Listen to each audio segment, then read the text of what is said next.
ఒకరిద్దరు కాదు, అక్కడ అర్చకులు కన్నయ్య నాకు శిష్యుడు, నా దగ్గర మంత్రం నేర్చుకున్నాడు. ఉన్ని గురుస్వామి దగ్గరనేమో తాంత్రిక విద్య నేర్చుకుంటే నా దగ్గర మంత్ర విద్య అంటే వేద మంత్రముల విద్య నేర్చుకున్నాడు. ఆ అబ్బాయి కూడా చాలా అర్చకుడు, నిజంగా మంచి మనస్సు గలవాడు, ఎవరి మనస్సును కూడా నొప్పించడు. నిజంగా ఆ మణికంఠుడంటే మణికంఠుడు.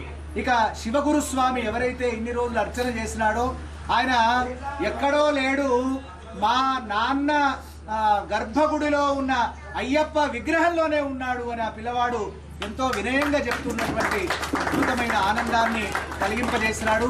అదేవిధంగా చంద్రశేఖర గురుస్వామి కూడా మన కన్యస్వామికి కొంత నేర్పడం జరిగింది. అదేవిధంగా ఉన్నిస్వామి దగ్గర కూడా తాంత్రిక విద్యలు నేర్చుకున్నాడు.